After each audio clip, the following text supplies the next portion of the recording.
Hi there, Kieran James PT here. Today I'm joined with once again Rob Harris. He has got his trophies. He is now a British Bodybuilding Under 70 kilogram champion, the first one under the BPA Federation. So he holds that title. And today we're just going to look back at his year and the success of coming back into bodybuilding. So Rob, take it away. Well, was it that LL Cool J say, don't call it a comeback, I've been here for years? Well, 42 of them to be precise. But yeah, it's not too bad for a comeback year. Like, yeah, this I think I said to Kieran, like, this is the first time I've had all the trophies laid out together. So even I can look back and see what I've done. And it was a whirlwind, like 12, 16 weeks, just non-stop, back to back, trophy after trophy. And yeah, just I don't know. I'm kind of in awe, as silly as it sounds. Well, let's talk through. So obviously, we've spoken about all these topics and, well, your journey along the way. You know, we've gone from the Rob Ronaldo Classic back in July, and obviously you built up to the Rhinos Classic in the October. Then you had your Leicester BPA finals in October. back end of October. Sorry, yeah, because you had a 2 week, didn't you? Yeah. So let's start with Rob Ronaldo's one. How did you feel going into that? You know, on reflection, is there anything you would have done differently, or That's weird. Like, to be fair, that was it. That was going to be the only time I was going to do it. Yeah. I was going to step on stage, be done, and call it quits. So I had no predetermined notion of what I was going to do, where I was going to place. I just wanted to be able to leave that stage and be like, I've gone out the way that I wanted to, like, on my terms. I didn't expect to do so well, to be fair, and I think that's why I got that as well. So that was an extra trophy on the day, just for my contributions to bodybuilding and fitness, and that meant a lot. I got that literally before I even stepped on stage. That was here you go, Rob. To get that and then to get those, it's weird when you've been out of it for so long. You detach yourself from those feelings and those emotions that come with competing, and those that have competed in the past. You know what it's like. You build up for that one moment in time to look your best, and then when it's done, you kind of have like a come down. Like, now what do I do? I've done everything. I've spent 6, 7, 8 months prepping for that one show. What's next? Like, that's it now till next year.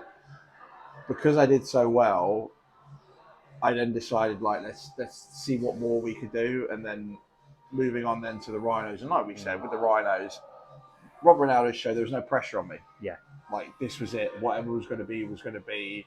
I had nothing in my head like, oh, I'm going to win this, I'm going to do this. It was just you're just seeing what you had in the tank, yeah, essentially. Just see what this old man can still do and pull out of the bag. Then the Rhinos, as I spoke on the previous video, for some reason it just wasn't clicking. I wasn't where I needed to be. My head wasn't in the space it needed to be in. But it was nothing to do with anybody else but me. For some reason, it wasn't going the way I wanted it to. But as I said to Kieran, I've said to everyone else here, like, my goal, each show I have a job I need to do. My goal at the Rhino show was to get that invite. Got the invite, then I knew what I could do. Once I had that in my hand, the real work begins. Even though that work was only a 2-week window, there was so much I knew I could do in 2 weeks, and there's so much I did do in that 2 weeks. But the exciting part of all that is, like, this was a journey to come back that started with a 4-week prep for the Rob Ronaldo show. I've got at least 6 months now before I start prep for the next show. So just think of what I can do with that amount of time on my hands. And the rebound at the moment, I've packed on so much more visible size that next year excites me. Every day I walk in here now, it's with the headset and the mindset that this is now for next year. So with that being said, you're going to want to bring something new to the table. Yeah. So what should we be keeping an eye out in this something new? Obviously, we've recorded your journey directly on the stage. Yeah. So next year, is there going to be any changes we might expect or could expect? Well, the thing is, like, I weighed in at 68 kilos. My mindset is I still have 2 more kilos to play about with in that class before I'm maxed out. If I can come back next year, not if, when, I come back next year, about 69 kilos in that same condition, maybe a little bit drier, that'll be the all-time best package you've ever seen. That's the first goal. The second goal is these last 3 shows that I did, each one of them commented on my posing routine. Now I'm already planning next year's posing routine, and this, if it all comes together the way I want it to, it's going to make the routines that I've done this year look like nothing. So watch this space. This routine, I want people to look at and go, you know what? Not only do I remember his physique and what he brought to the table, but that posing routine was timeless. I mean, we're now 2 weeks out of your BPA final, obviously winning. How drastic is your diet going to change? Obviously, since we've been doing the videos, we've only heard you cutting. That's all we've heard, you cutting. Yeah. So, how are we looking for this comeback in terms of how your diet's dramatically going to change to prepare for the next one? Right. So the thing is, with my diet, I stay relatively lean all year round. Like, I don't like to let my abs disappear. So whether I'm contest ready at 68 kilos or I'm maxed at my top end weight, which is like 91, 95 kilos, I still have abs, I still have cuts in my legs. So I do eat relatively clean. I'm really odd. I don't crave junk food. I don't crave pizzas, cookies, or anything like that. Mostly because I'm allergic to most of what's in there. So it makes my prep life easier. Yeah. Although it does suck big time when you see people eating pizza and things like that and you think, I just can't even touch that. Occasionally I will have a cookie, but it has to be from a certain place and a certain kind of cookie that I know does not upset my stomach. But at the moment, because I drop my calories so drastically to get to that under 70s with all the cardio I was doing, all I've changed at the moment is my cardio is still there, although I only do 80 minutes a day instead of the 2 hours. I've now gone from minimal protein, no carbs, higher fats, to swapping it around. So Monday to Friday, my protein content is about I'd say 250, maybe at the top end of 300 grams. And my carbs are 25 to 50 grams Monday to Friday. Saturday and Sundays when I'm taking my higher carb days, so I swap the macros around. My protein will come down, and my carbs then go up to about 250, 300. My protein will go down to my maintenance weight, which is a gram per pound of body weight, so maybe 150, 180, depends what my weight is. And then I start back again on the Monday, so I do it that way. So you said about you got allergens with some junk food, essentially. We use that term because that's what's used in the industry. Do you think these, let's call them intolerances more so, have occurred is because of how clean you eat? They're self-inflicted. But would you see that as a bad thing, really? Because it helps you get away from that craving and it stops your body from eating that processed sort of food. I see it as a positive because a lot of the junk food, that's where it's more calorie packed, more fat packed, more unhealthy for you, for not just your body, your digestive system, your skin and stuff like that. I know if I eat that, how my body's going to react and how it's going to knock me on my backside for the next few days. So to me, it's not worth it. Yeah, it is hard. Like, it was my birthday at the weekend, so I took Heather and our little and Alexis out for like an all-you-can-eat buffet. And I have to go around and check, right, there's no soy in that, there's no wheat in that, so I can have that. Right, that's got a small amount of dairy, I can have that. So I'm literally going around going, right, I can have a bit of that, I can have a bit of that, I can have a bit of that. And then obviously you got your dessert section. I can't have none of that, because cakes and stuff like that, it's game over. So it does make it harder for me to do certain things like that with the family. But to me, especially like that with that weekend, because this was all new to them. Like, me and Heather, we've known each other since we were 16, but we didn't get together until 22 years later. So they never saw the beginning stages of this. Like, she didn't know Rob, the bodybuilder. She knew Rob, the guy that worked at Screwfix. That was it. Like, the lad that she remembered when she was 16. So she never experienced this world. And obviously with Alexis as well, our little one, just say she's not my daughter, but she is my daughter. So come on, it's 2023. Don't be narrow-minded. She calls me her step dude, and that's cool. That's what I am. So she's my little girl. So they all got to be part of this and this journey, because it was all new to them. They did sacrifice so much time with me being here, training, meals and things like that. But I said to her from the start, the minute this encroaches on our family and it causes issues, I'll stop, because though I love this and these trophies are amazing, ain't none of these worth more than them in my life. Luckily, I was sensible this time round, and I made sure that I would still have time with them. Mm. Once the show was done, I kept true to my promise that we'd go out for meals, we'd do these things together. And going out for my birthday, 42, yeah, I don't look it. It was good for me, though I couldn't eat a lot of the food, to see them there enjoying themselves. That's the happy medium. And a lot of people seem to forget, like, you're on this journey, but they're on it with you as well. Yeah. You're sacrificing, but they're sacrificing too. And sometimes it's harder for them because though this sport is lonely, it's lonely for them as well, because you can't sit and have meals with them. Yeah. You're constantly in the gym, you're constantly doing this, you're practicing this, and they miss out on a lot. So it's important, I think, not just for me, but for anybody else who's competing, when you step away from that stage and you're in your off season, make time for them, you know, because they're sacrificing as much, if not more, than you are. So do the stuff where you just go out for silly walks, you go to the cinema, you do all these things, because that's all the stuff I'm looking forward to in this off season. Like taking Alexis out to the cinema, taking her to the Smith's toy store ready for Christmas, saying, right, pick what you want. Because realistically, the cardio aspect, you know, it all comes down. I mean, a lot of PTs have used it. It's a step thing, isn't it? Yeah. You know, and they always use the 10,000 steps. Obviously, for a bodybuilder, you're looking at a lot more Surpass than that, 10,000. yeah, You know, because that's not cardio included. yeah. So why, instead of doing, you know, for some people it's hard to spend that duration in the gym. Yeah. Instead of doing the time on the cardio, why don't they? I don't know. Take for a walk. So when people go, oh, I don't know where to get my steps in, take the dogs for a walk. Yeah. Do that. You know what I mean? It's free. The pavement's free. You don't need a membership for that. So if you've got a dog, take the dog for a walk.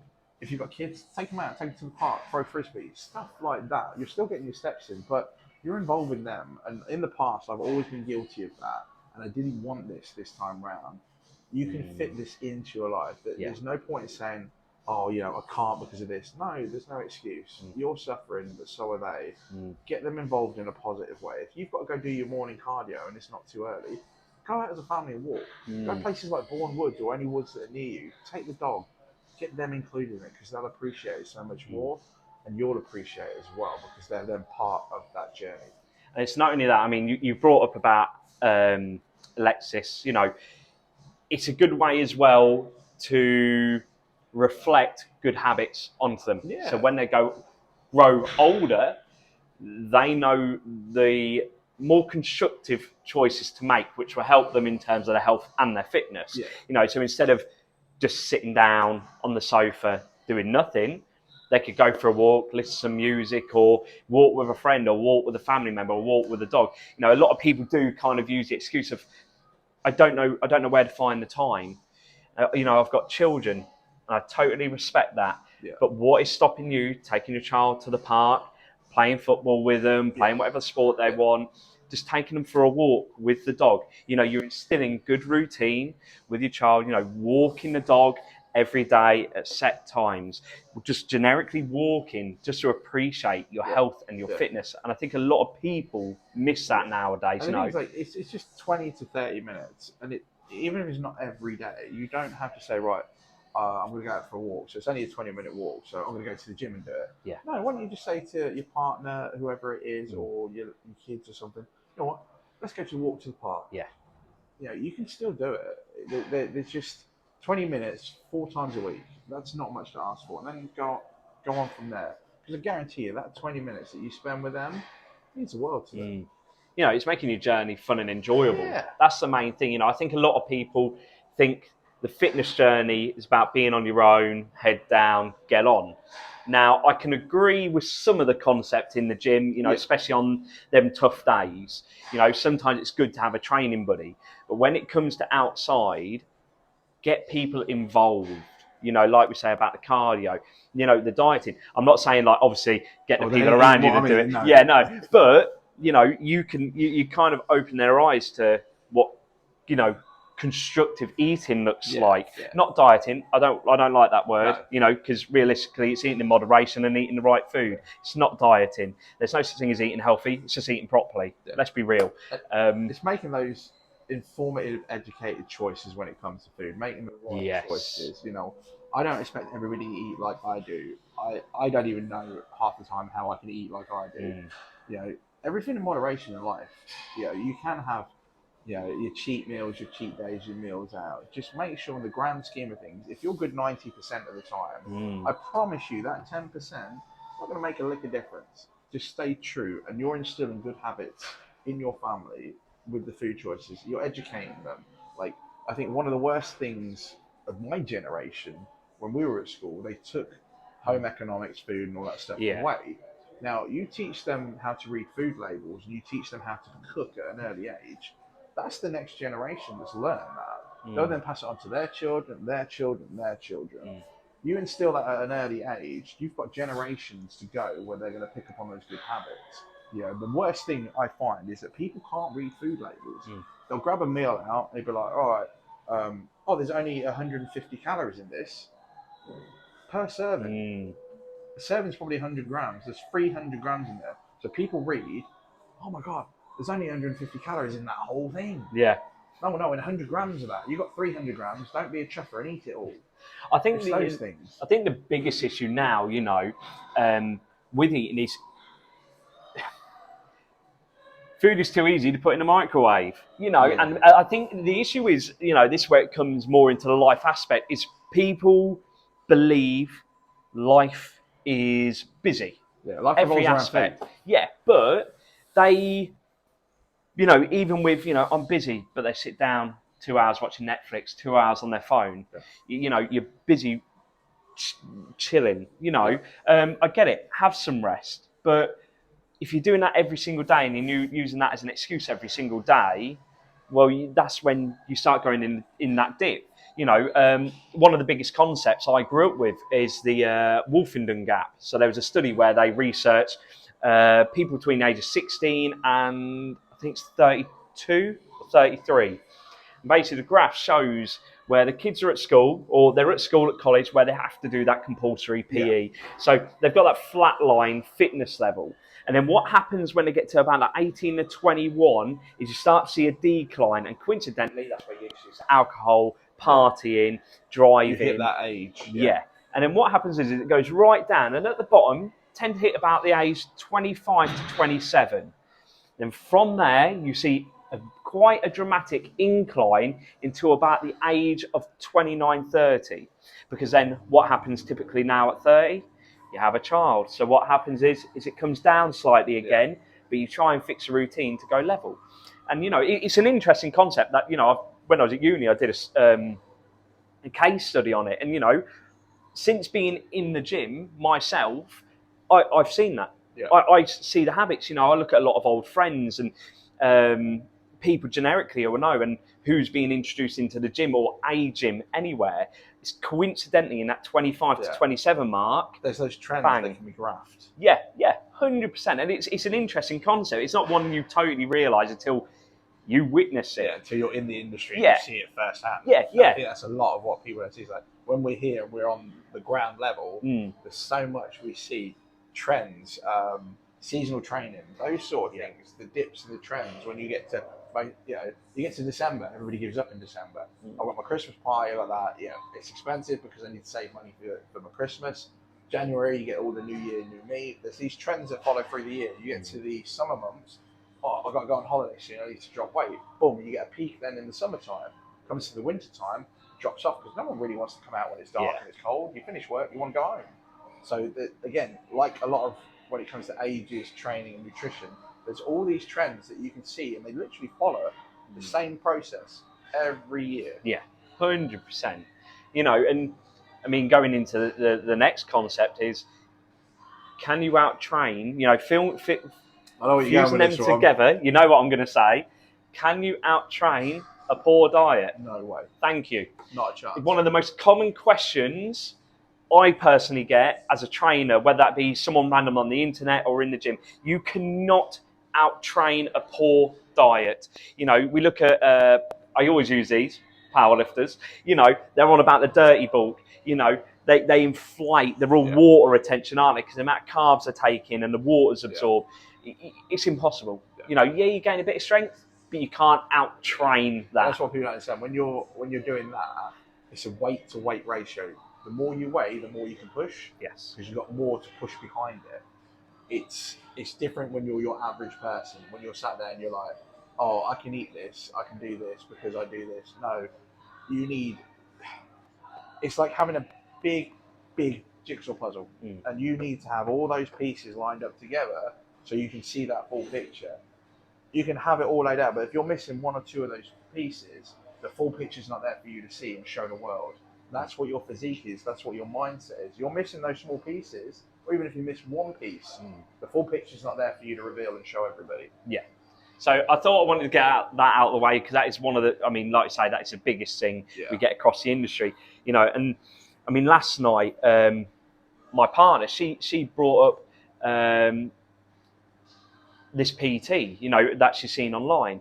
And he goes through his bulks and his cutting phases, but his cutting phases are taking 3-day food starving. So he doesn't eat anything for 3 days. Now, you're from the industry, you've been in the industry a long time. Is that safe?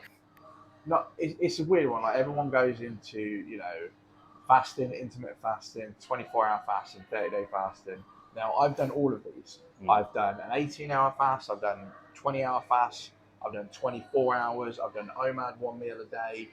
You know, for certain people, there is a place that it does work, and it does help the body heal itself. But I find if you're going 3 days without eating, it's not, personally, because, you know, this is just our personal opinion, I don't think that's good for the body.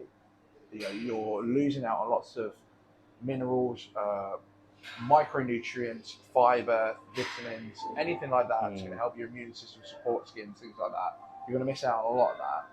And you're not going to sit there and say, right, I'm going to take this shake because it's going to give me all my minerals, everything like that. No, the body is designed to get it from food sources, whether you're vegetarian, vegan, paleo, pescatarian, doesn't matter. The body's designed to take what we put into it in those food bases and utilize it. That's what it's designed for. You can't keep taking things in pills. It doesn't break down and doesn't assimilate in the body the same way as whole foods would do. No, 100%. Yeah, I mean, like I say, that was just an example which has been brought to my attention. It was either last night or the night before, you know, and I thought it would be interesting to bring that sort of thing up, because, you know, if a trainer is ever telling you what to eat, once again, shouldn't be happening really. As long as they need the actual recognized documentation for that. Like, I've got 14 different nutrition qualifications, from advanced nutritional advisor, weight loss, weight management, nutritional strategies. I've done it all. So, but even I'm very particular about who I'd help, and it isn't. I don't do diets for people. I do lifestyle eating plans or physique eating plans, because what we eat kind of determines how we look. So for me, if someone's getting ready for a show, there's certain foods that they're going to need to be eating.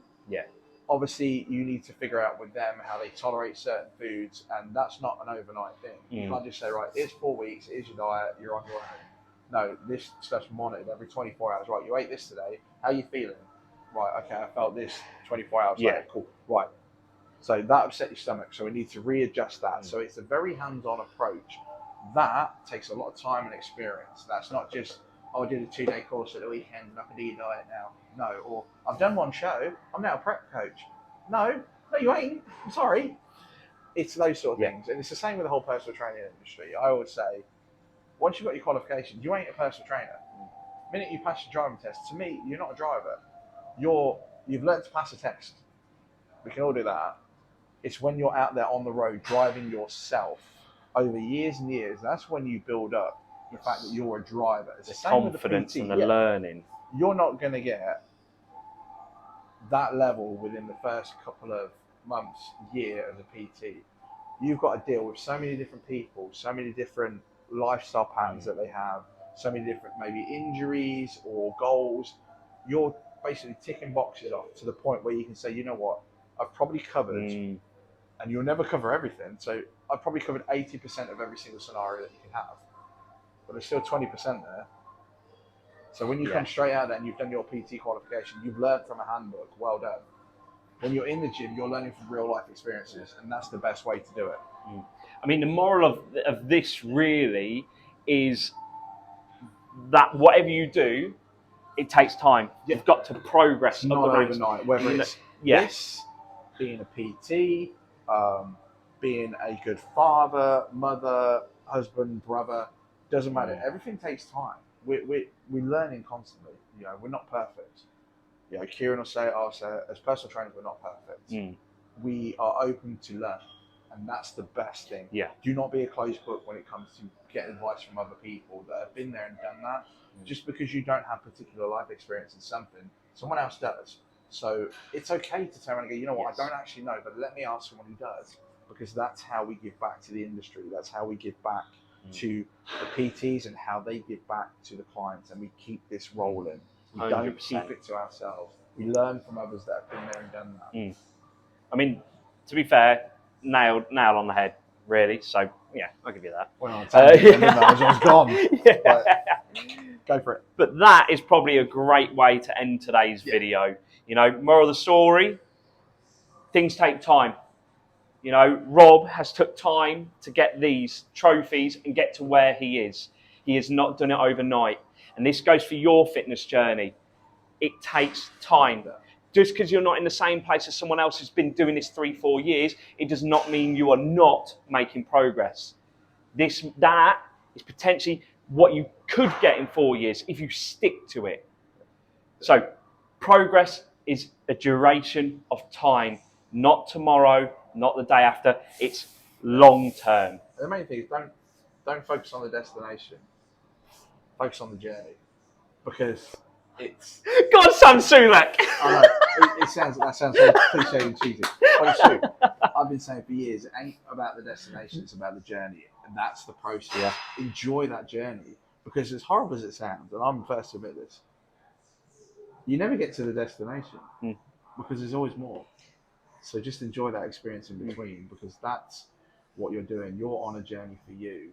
It doesn't matter if you reach that end destination, because I guarantee you, if you did, there's another part, and that's what it is. Just enjoy it. Like we love it. We love helping people. We love coming into the gym and training. We're just like all you lot. Like, we may have the certificates to help other people, but at one point we were like you guys. Yeah. Like, oh, I want to get in the gym. I want to do this. I want to do that.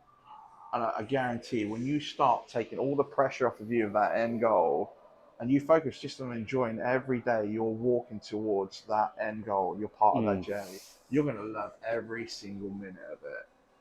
Right, I'm going to round off, hopefully I'll get this right, with Sam Sulek's quote directly. A person who walks for enjoyment will walk further than the person who walks for the destination. Nicely put. So with that, thank you guys. Once again, if you like to follow the Instagram or the Facebook to get updates when these videos are going to be, it's Kieran James _PT. If you'd like to see anything in the videos in the future, please leave a comment either on the YouTube video, Instagram, Facebook, or directly message one of us, and we will bring these topics to conversation. Yeah. So thank you for watching. See you guys soon.